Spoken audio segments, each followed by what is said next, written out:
Good morning, cultists, and welcome to Dessert Time with CthuLoops. So, we just finished our Hantastic Priests and Where to Land Them campaign, where, funnily enough, we actually did not land a whole bunch of priests, except, of course, in the minor holdings, but not as actual theocracies. In any case, before we delve into the dynasty and all that, let's actually go over the campaign itself. And I gotta say, I really enjoy the Chinese imperialism system. It's not that different from feudalism, but one of the primary features of Chinese imperialism is of course the ability to revoke duchies at a whim, which I suppose you could do under feudalism based on religious grounds, or if the vassal has offended you, or if you have a claim on the duchy, but not to the extent that you can under Chinese imperialism.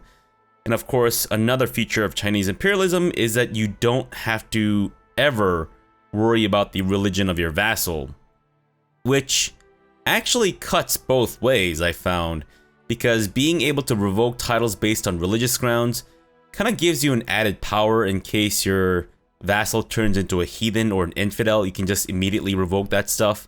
It could result in a war, but you know, it gives you that extra power over your vassals, which is always nice. But with Chinese imperialism, you can't do that, and also you also cannot demand religious conversion like you can in feudalism, which is another, I think, potential downside, because what could end up happening is you might have an heir, or someone might be next in line to inherit who is of the wrong religion, and I think that can really, really mess things up. For example, under Bunism, because we have the ability to assign, designate heirs, and also do matrilineal marriages and consorts and all that such, you could potentially end up with a child or an heir who is of the wrong religion, and that could potentially derail your entire having of the, you know, Dalai Lama thing. I mean, not just for Bunism, but for other religions where you get to be the title of the religion and whatnot. So, I don't know.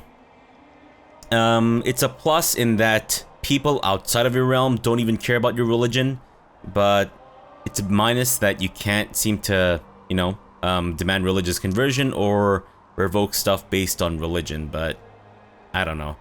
Maybe if I weren't playing in such a restricted kind of manner, I guess I wouldn't mind too much if there were several religion changes throughout the campaign, but we'll see.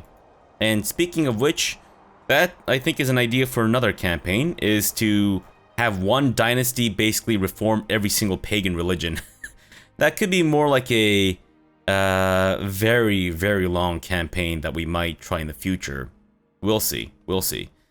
And I think this campaign, I think it was, to me at least, it felt like it was kind of like around the right length of time. Because we got to get the Aladdin achievement, and I guess I could have ended things there at around, like, what, episode 60 or something? But getting the 10 Thrones achievement, of course, took a little bit more time. Mostly because I had to, or at least I wanted to take all the titles away from France and whatnot. But, yeah.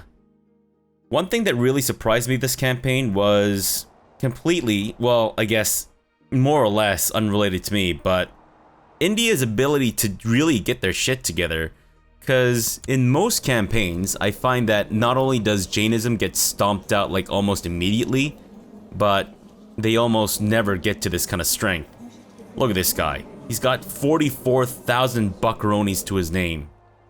And 32,000, levies. That's pretty cool for the AI India to accomplish. Now let me just go through the ledger in case you're curious. Realm levies, guess that doesn't really matter. Religion wise, obviously we are at the very top, but size wise, Catholicism has taken a major hit due to the various holy wars that we are winning against them, and the Great Holy War for West Francia, which of course, well, basically unseated the major power of Catholicism, which was France, of course. So following Bunism is actually Buddhism, I thought it would be Jainism, but actually Jainism is 5th. Yeah. Germanic religion is actually more prevalent than Jainism. And I guess that's mostly due to the Yoms Vikings, who are still hanging in there. They're still in there. They're still alive, and the Teutonic state has actually taken root. But it seems that they were unable to beat off Svithjod. Or at least, I don't think that was their intention to just get stuck here. I think their intention was to either completely convert Svithjod or take it over or something. And otherwise, my dynasty, you want to see? So France is of course the next in line in terms of realm size, but I can't grant her independence because she's at war. And then there is Syria, who I guess isn't really meant to be that big, but she kind of just went off the rails and started taking stuff for herself. And then there's, who's this guy? Maghreb, followed by Africa, Arabia, Andalusia, Abyssinia, which I guess, wait, I guess Andalusia also did some taking of extraneous territories for herself too, right? Fair enough. I think Abyssinia is supposed to be bigger, but whatever. Delam, Nubia, which is surprisingly small. And, oh right, Seville, that's just your child. Never mind. Forget about that. What else is there? Independent states. So obviously we have 210,000 troops to our name. So we are obviously the strongest. And seeing as how we beat off China, yeah, I'd say the evidence corroborates that. Followed by the Deccan Empire with 49,000. Now, I think France actually had more than the Deccan Empire before I completely annihilated them. But, yeah, the rest of these dudes are all people from my dynasty. That's hilarious. Good job, guys. Good job. And otherwise, kill list. Shizu, if you recall, was the killer of the old bun. Yeah, I'm pretty sure the majority of those kills are from the capturing and executing of the old bun people. The absolute tyrant, but you know what? It was necessary, so good on you, Shizu. Also known as what? I actually don't remember. Bloodlines wise, yeah. I think the fact that I landed a whole bunch of people is basically why our bloodline is so prevalent. Because usually my dynasty tends to be near the bottom because I don't allow for extraneous breeding and whatnot. But here, it was interesting to see how they just kind of like did their own stuff. And it would be interesting to actually do a playthrough where I only land dynasty members. In terms of wonders of the world, we've got the majority of them, obviously.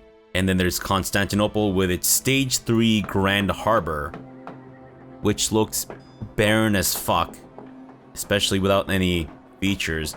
Are you really kidding me? Come on, man. What the hell's wrong with you guys? No Great Works feature. We've got the Grand Garden of Yangguan, the looming Palace of Dunhuang, the fortified mausoleum of Yumen, which I guess is a museum of sorts, but just of the dead bodies of our ancestors. And then there's the Jiuquan Temple, which is taking 50 million years and a half. And I think that's about it in terms of our ledger. Yeah. One thing I forgot to mention was how relatively little vassal management I had to do because of, well, I think I just kind of restricted myself in a lot of ways to not do so much vassal management, because normally I would have spent like a few episodes every now and then just fixing up internal border gore, which would of course just then derail to become even worse. So it was interesting, and I think overall it didn't really make that much of a difference. So I think that's just something that I'm going to do in the future, where I don't get too hung up on internal border gore. It makes a difference sometimes, for sure, because sometimes your vassals can get way too powerful in comparison to others, and it really throws off the balance. But I think them being able to attack each other and dick each other off really helps out with that, with keeping the equilibrium. as it were. And I think also not being able to revoke titles based on religious grounds also helped out with that a fair bit, I think. Or maybe I don't do that as much in other campaigns, I don't know. I know I do a lot of vassal management, or I did do a lot of vassal management in the past, but I don't know if that was mostly based on religious stuff. No, it obviously wasn't. No, I remember now. Never mind. I don't know what I'm talking about. But being able to revoke titles based on religious grounds definitely helps with Great Conquest Wars, which I kind of forgot existed until this campaign. Because when you do Great Conquest Wars, you don't actually... It's not like Great Holy Wars, where everything becomes yours and then you get to distribute it however you want and make it all nice and clean. No, you actually just take the top title. So you basically just take the kingdom title, and that's it. Which, I mean, if you're of the same religion, then maybe it's not that big of a deal, but if you're of the wrong religion, then potentially that could be an issue. Because eventually unless you've got the feature of Chinese imperialism where your vassals don't give a rat's ass what your religion is, then it's going to play a factor, and you're most likely going to have a massive rebellion on your hands. So there's that as well, which I kind of forgot to mention. But yeah, it was really cool not having to worry about what the other heathens and infidels thought about me when I wanted to interact with them or get plot power and whatnot. So very different play there, at least in that regard. And I think let's get into the nitty-gritty of our dynasty. And we will, of course, start at the very top. Oh, there we go. Duke Zhang Yichao the Old, who was, of course, the first character that we played. And it turns out that this guy is actually based on a historical character, Zhang Yichao, and he actually lived in Dunhuang. Which is interesting because they don't have a Wikipedia link for him. I think they actually have a thing for him on Wikipedia. I could be wrong. Or was it Huaishen? No. We definitely started out as a duke, and then we quickly became the Dalai Lama. How did that happen so quickly? Oh, wait. I remember. I think we took on a... Yeah, we took on a Bun wife, and then somehow lived long enough to be able to reform the faith. Which was pretty wild, I guess. Considering that I think this guy started out as... Taoist. Didn't he? Or did he not? Because I think we were unable to convert to Taoism with Yichao. And I think Huaishen was the first one to do so. Did Huaishen exist when the game started? I don't remember. I think he did. Yeah, I could be wrong, but I think he did.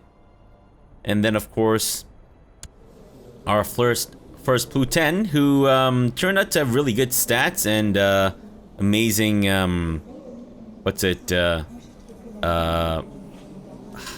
strategies or tactics, I guess.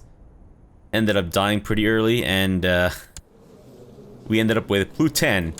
And, of course, each subsequent ruler ended up living longer than the previous one. Well, with some exceptions. With many exceptions, as it turns out. But Pluten was our first quick dude. I think that's the best we could manage, right? Yeah. How did he end up being quick? I think it was just by luck. Or something. Yeah, I think it was just by luck that we ended up with a quick dude. Oh, he was also a legitimized bastard who lost his testicles after being treated for a disease or something, right? Yeah, well, thankfully, Pluten here actually had a lot of children, so... Yeah, Shizu, who was, of course, notorious for... Sorry, infamous for having destroyed the old Bun infestation... was our first genius, because we managed to get a genius consort or concubine. Yeah, genius concubine for Pluten. And I think we just barely got a genius character, didn't we? Yeah, I think everyone else was either quick or not a genius at all. So, I remember getting, Shizu, formerly known as Sovix, was actually particularly difficult, but she did well for herself. And speaking of the old bun secret religion stuff, I think in the future, unless I'm going to play as, like, have the secret cults be a main feature of my playstyle or playthrough or whatever, I think I'm gonna just turn them off. Because it is just absolutely insane how tenacious that crap was. And my god, the headache that it caused me was just out of this world. And I don't ever want to have to deal with that ever again. If you think differently, then let me know. If you think there's a case for it, then let me know as well. Maybe I shouldn't have been worrying about it too much, but I think it's a giant thorn on my side that can, you know, quickly derail the whole playthrough. So I think what we did was kind of justified-ish, right? Yeah, a lot of these guys died in Sovix's dungeon. That's hilarious.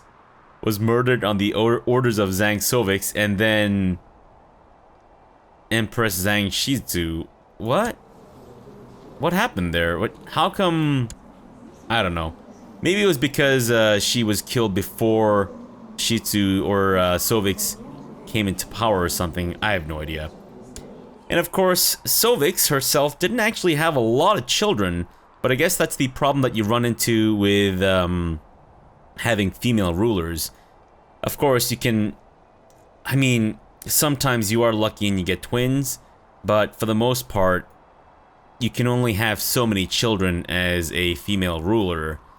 And the whole court soft cap on the court sizes is a huge detriment to that, which I'm really hoping... I think I might need to do a little bit more research on this, but I'm pretty sure they have fixed that with the... or gotten rid of it, since it wasn't a bug, it was a feature. But I think they've gotten rid of that with the new court system, in that your court's just limited and you have to spend money if you go over it, but it doesn't actually limit the fertility. I hope that's the case. I'll actually have to do some more research on it, like I said, but I hope that's the case. So, Sovix herself had only... I thought she had 5 children. Yeah, how come I'm only seeing 4 here? Who's missing? This guy?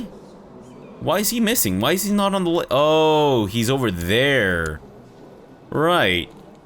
He actually had a bastard child who went on to do absolutely nothing. And she herself had a bastard child who went on to accomplish nothing. Alright, well, back to our dynasty. It is kind of interesting to see the different branches of our dynasty, actually. Oh, right. He was matrilineally married to a Seljuk. Yes, I remember. And then she went on to have a couple of children.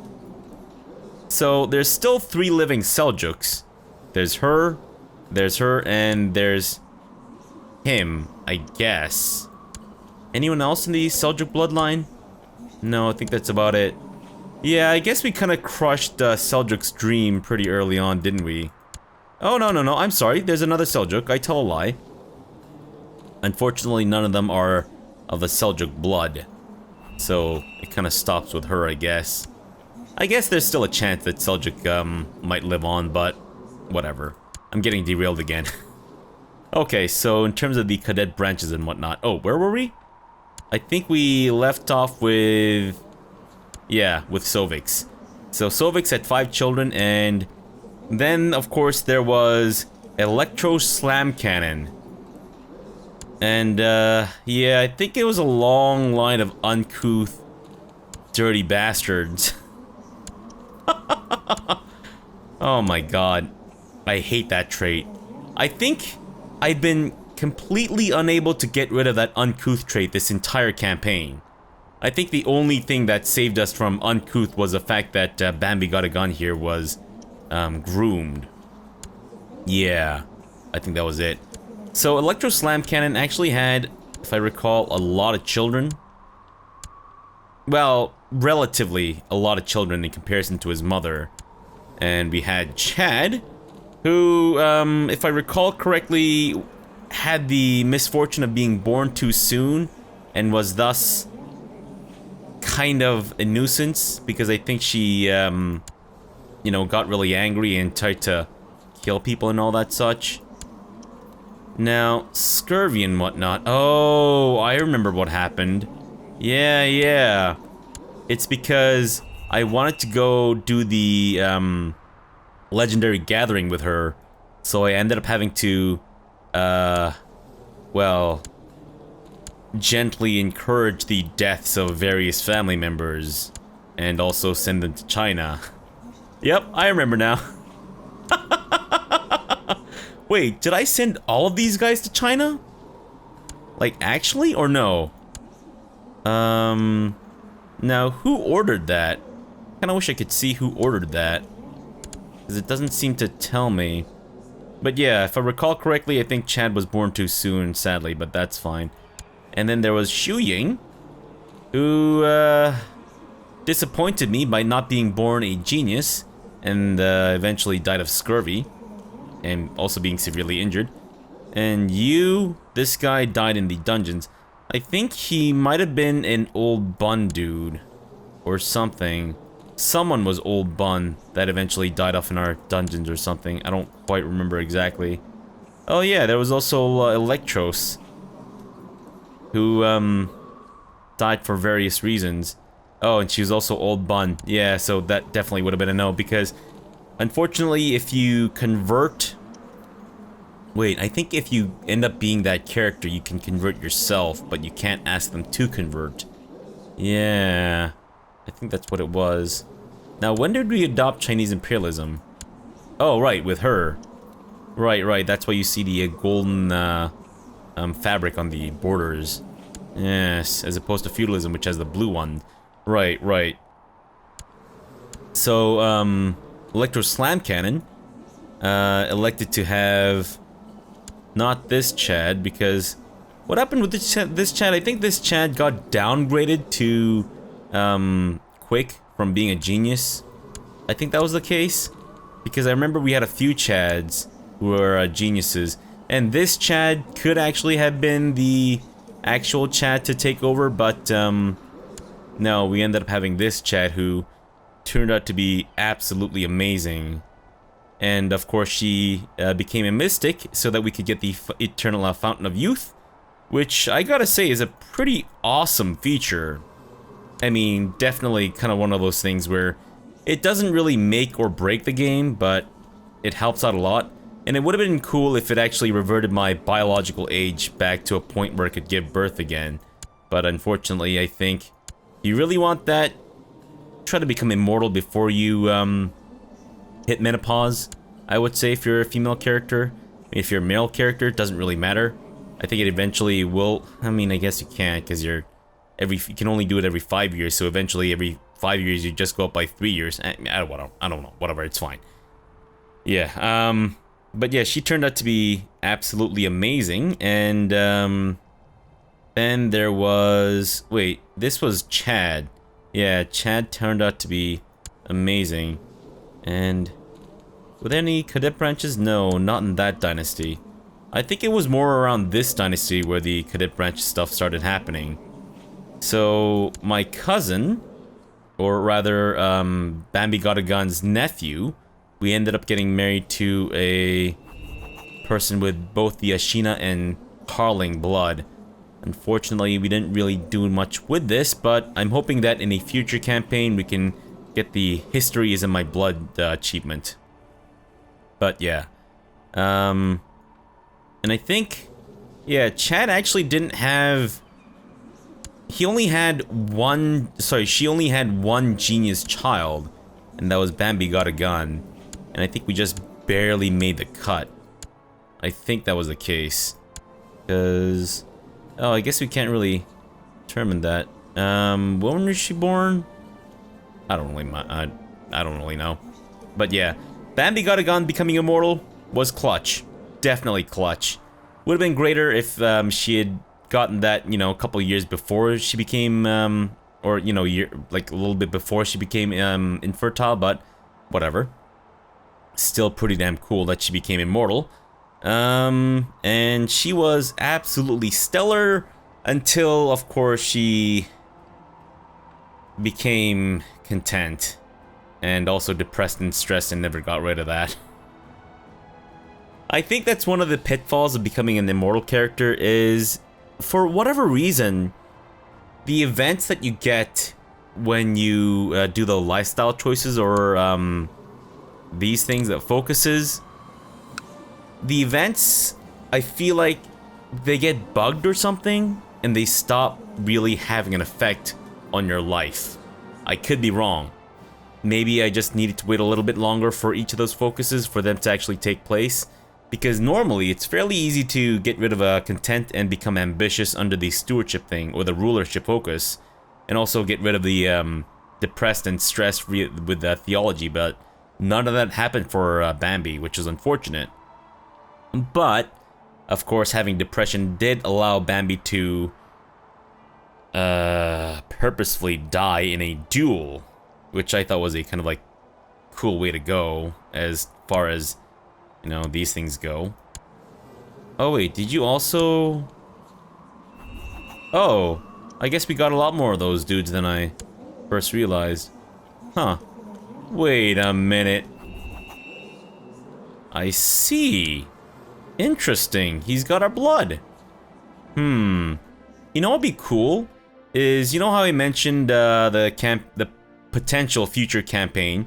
No guarantees, but the potential future campaign where we land every single dynasty, or give land to every, or only give land to dynasty members, is seeing how it ends up in the dynasty list here and see like all the cadet branches and all the intermingling, and seeing if perhaps we can end up being related to everyone else or something. I don't know. I think that would be cool. Yeah. So Bambi here actually managed to get... Oh wait, no, she didn't get 2 legendary bloodlines. No, that wasn't it. Who was it? Oh shoot, we should also go through the bloodline, shouldn't we? So, I actually... I'll be honest with you. I actually kind of wanted Huai Shen to get the intrigue bloodline, where you get to like obfuscate and hide your vicious rumors and also your kinslayer and all that kind of stuff. Didn't end up happening, but that's fine because this bloodline is also pretty cool. Plus 15 movement speed, I gotta say, is pretty clutch. And the fact that it affects your entire bloodline is insane, because that's essentially like having a permanent organizer state, isn't it? Or trait. Organ... Yeah. Because organizer gives you 20. So organizer's a little bit more powerful, but the fact that everyone in your dynasty gets that bonus is pretty damn clutch. So, where was I? Sorry, I keep getting distracted, or like, yeah, distracted, but that's just how I roll, I guess you could say. Bloodlines. Of course. So then after this bloodline, there was Pluten's. And you know what? The blood of Pluten, the sword of Shinji, this bloodline is where it's fucking at. This was absolutely incredible. Holy shit. I cannot tell you the number of times, or at least I don't think, I think this was really clutch, because I think we ended up winning a lot of wars like almost instantaneously because we managed to capture the head ruler or whatever. And also, the number of people that we managed to capture and ransom, that was absolutely incredible. So, obviously, the legendary blood that you get from the legendary gathering thing is random, but if you can get this bloodline, count yourself lucky. This is abso-fucking-lutely amazing.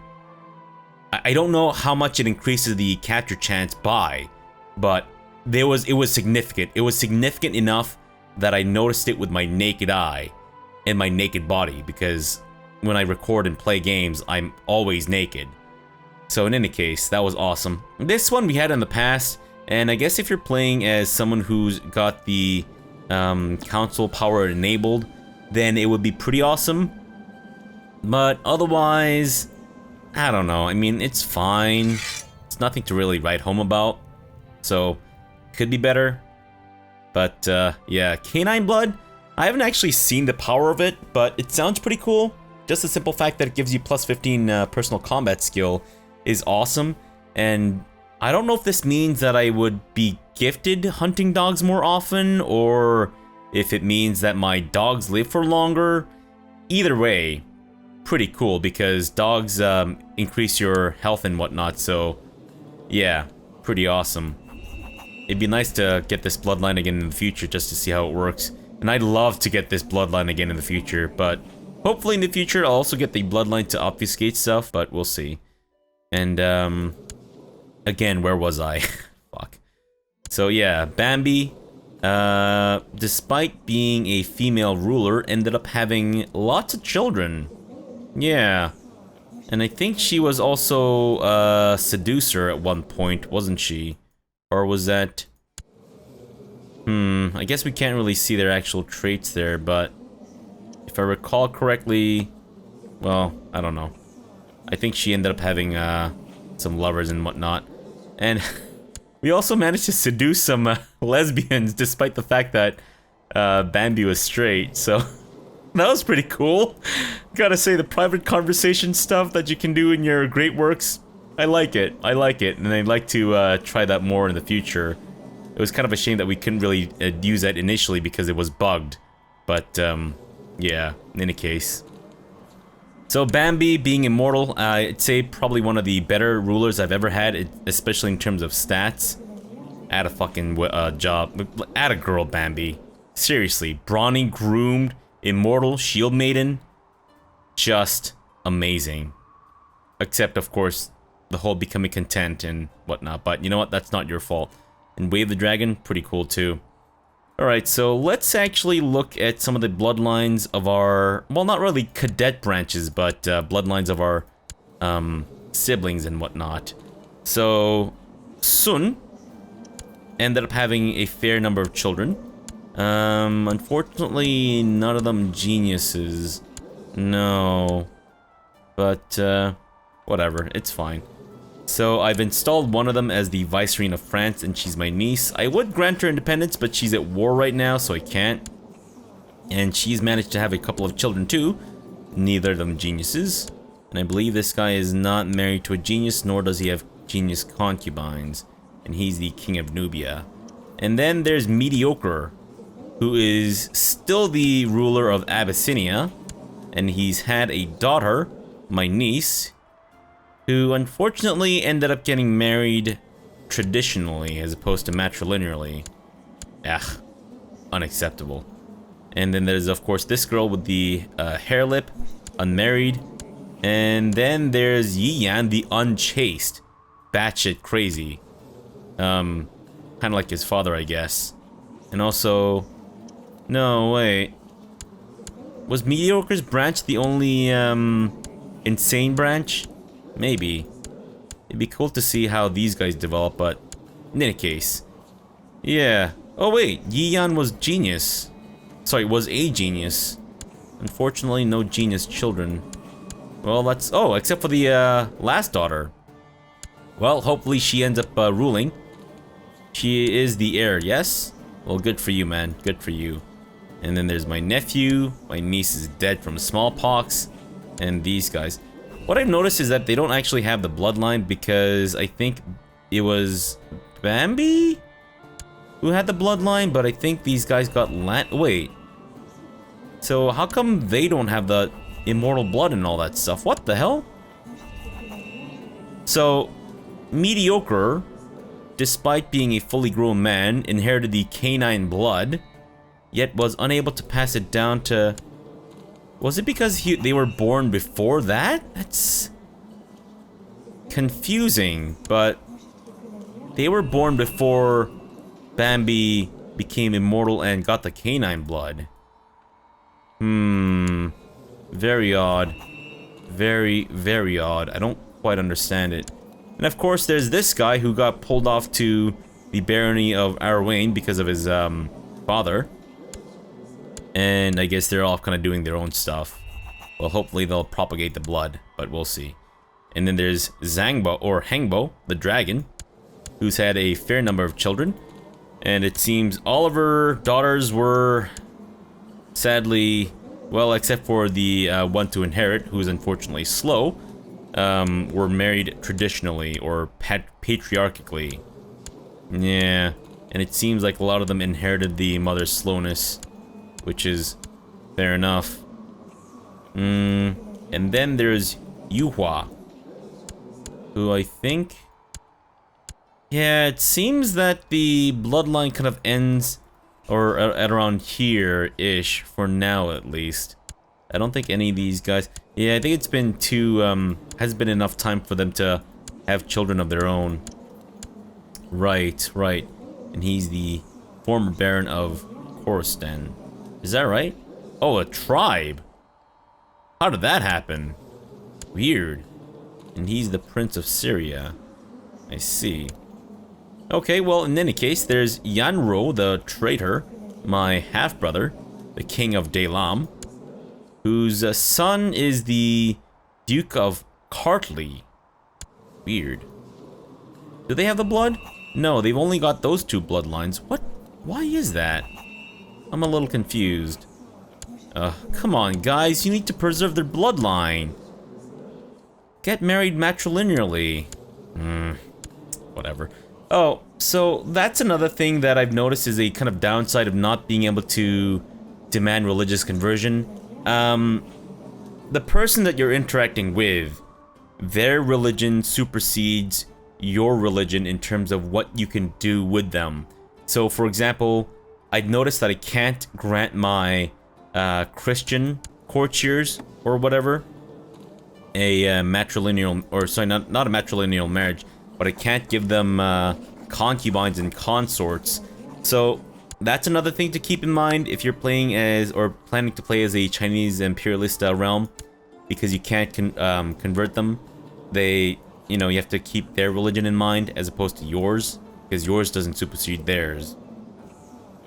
And then there was Yanro, sorry, that's Sui, who was the former ruler of Arabia, who got murdered by the lady who eventually went on to quote-unquote murder Bambi Got a Gun.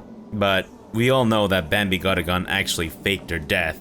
She's not actually dead, because, you know, we've seen her walk away from crazy-ass wounds. If you recall from the whole Legendary Gathering thing where she just got mangled, and, well, not really mangled, but wounded several times, and was somehow able to just will her way back into good health. So she's not dead. That's the canon. That's the canon storyline, is that Bambi Got a Gun is not dead. She's just presumed dead because, you know, she's immortal. She's just living a quiet life, and she just really want Mediocre to take the reins and have a chance at rule for herself. So, you know, there's that. So Sui here went on to have some decent children. Not amazing, because they're not geniuses, but, I mean, I'll be honest with you, they're crap. I just didn't want to say it to their faces. But they're crap. Because their stats are crap, and so they are crap, their traits are crap. He's dull, which is unacceptable. A huge no-no in our dynasty, but, whatever. But we did end up putting one of them on the throne of China, so maybe not the worst in the world. Whatever. That's what they can tell their own children.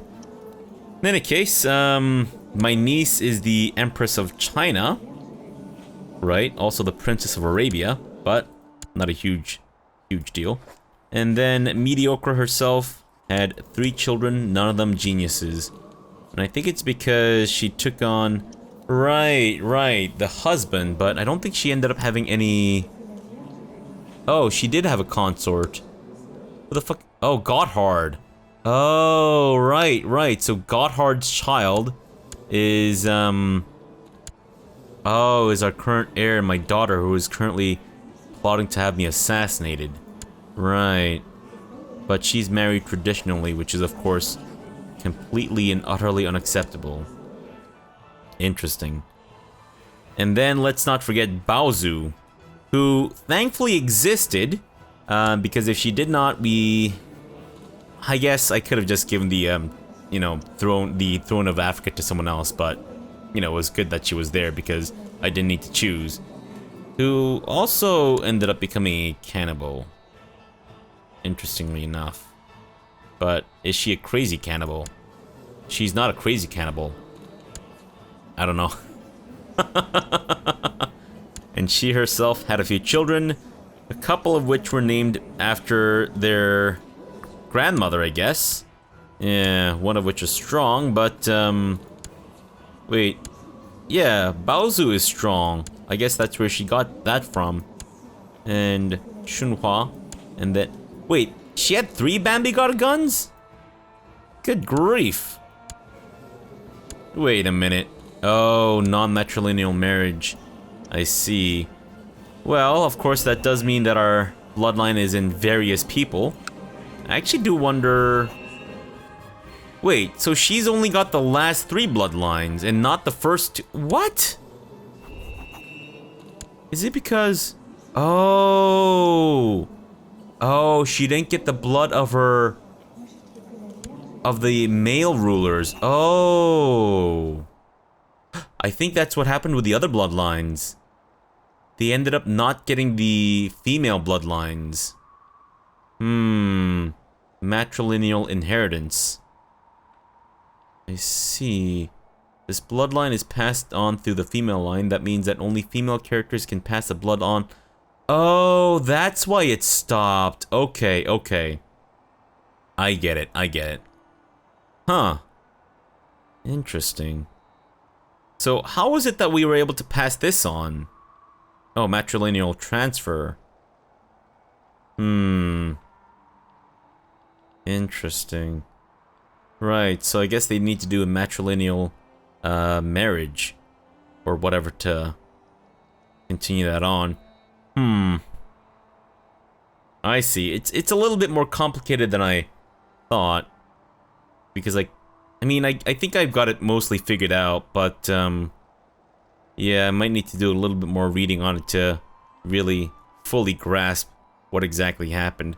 Okay, yeah, I think I start to understand it. Well, in any case, I want to see how extensive this bloodline is, because this is the most extensive bloodline in our dynasty, right? So, in terms of our realm, yeah, there's people that we are not closely related to that have the bloodline, including the Seljuk lady. And, where else? I mean, it's mostly within our realm, but there's definitely some weird blood floating around here and there. Like, how does this guy have it? Right, so from his father, and his father, and his father? Wow. How far back does it go, I wonder? I guess we'll find out, hey?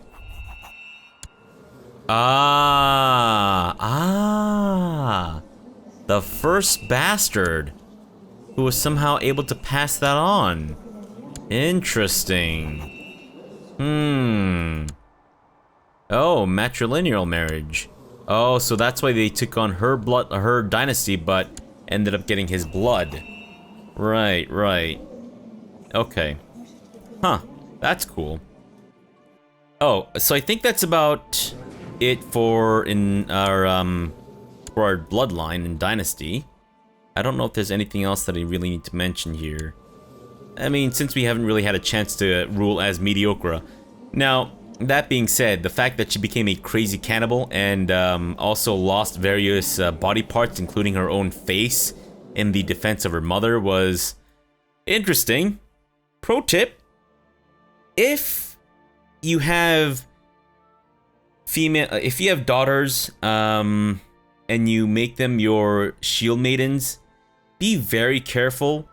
Try to not have them lead the same stack that you're currently leading, because they will act as their bodyguard, and even if they don't die, I think they can still get like almost mortally wounded in the process of being your bodyguard, which makes sense because that's essentially what a shield maiden is.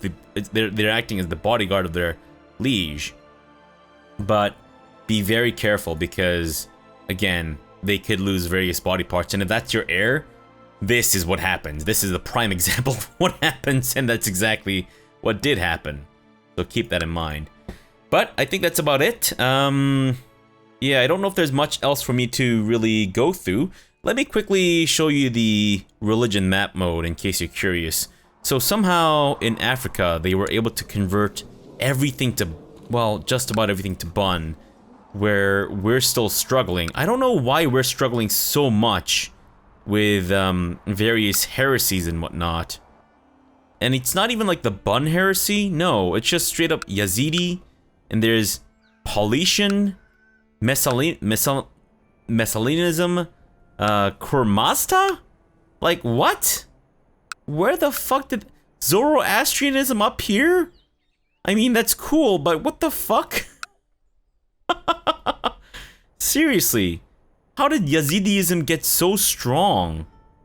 Because that's a Sunni heresy, and Sunniism is still the main thing. And then there's Hurufi, which is a Shia heresy, and I believe Shiaism is... oh, it's the main thing, okay. Well, in any case, it was kind of interesting to see the inability of Bunism to stomp out the various religions, but maybe it's because we were Chinese imperialists. Maybe that had a factor in it. I don't know. But I remember it was very difficult to stomp out old Bun. Not just because of the whole old Bun infestation, but, you know, various reasons, etc., etc. But, yeah. We'll see how this plays out in our future campaigns as pagans. And it's good to see that the Jewish religion is still alive and well in, amongst the horse lords here. Doing a good job, man. Jewish Khazarian run, I've done that before. Pretty fun. And we might do it again in the future, but probably not, actually. I mean, we played as a horse lord in our last campaign, right? So maybe we'll take a long break from that, but we'll see. Oh, so culture map mode. So it seems like we've been able to convert most of Tibet to Han, which is great, but everywhere else, how is Saka still here? Because we've controlled this area for like the longest time, yet it's still there. It's pretty crazy. Maybe I should look into how to convert religions, and I mean, it's, from what I understand, it's fairly straightforward, so I don't know if there's anything else I need to really learn about it, but yeah, there's still Tokrian, which is weird, but what do I know? And I think that's about it. Yeah, I think that's about it. So let's end the post-mortem there. Hopefully you guys, you know, got some ideas of where I went wrong and what you can do in your own campaigns, etc., etc., and enjoyed the little trip down to memory lane, or down through memory lane, which of course took about as long as the last episode. Oh god, I'm so sorry that this post-mortem went for so long. They're usually shorter, but having never tried Chinese imperialism, I think I had a lot of stuff to say about it, so I guess that's kind of the main reason. But yeah, let's leave this off here, and we will move on to our next campaign whenever. Not entirely sure still what it's going to be or when it's going to be, but it will be, that's for sure. And then, I don't know, it could be a short campaign until, that'll stave us off until the release of Iron Sentry, which looks to be a rather sizable update, which I'm sure will mess up my, you know, saves and achievements and whatnot, which kind of almost happened with this campaign. So it seems that due to the shifting around of stuff, we ended up having technologies in places where we normally did not. So that was interesting, and that if this were like an earlier campaign where, you know, all this mattered a lot more, it would have thrown us for a loop, I think, but not so much in this, at this point in our game, I guess. But yeah, I forgot what I was about to say, but I guess it wasn't really that important. So yeah, let's end the post-mortem here and our trip down memory lane, and I will see you guys in the next campaign. So if you like the campaign, just, you know, leave me a like, leave me a comment, let me know what you guys thought about it, and your favorite part, your least favorite part, I don't know, whichever. And if you're not already subscribed, then be sure to be so, and you can expect more of this kind of stuff in the future. And as this is the post-mortem, and I say this in the first episode, the last episode, and the post-mortem, if you'd like to support the channel financially, you can do so via Patreon or by joining the channel as a member via YouTube, and you get special perks like access to the Discord channel, as well as getting to vote on which campaigns and which games I play in the future, things like that. So yeah, but if not, that's fine. You just spending your time and enjoying my content is thanks enough. So yeah. Alright, so thank you guys so much for joining me for this, what was supposed to be a rather short dessert, but ended up becoming longer than the actual fucking finale episode. And I will see you guys in the next campaign. So thanks for watching and have an amazing dessert.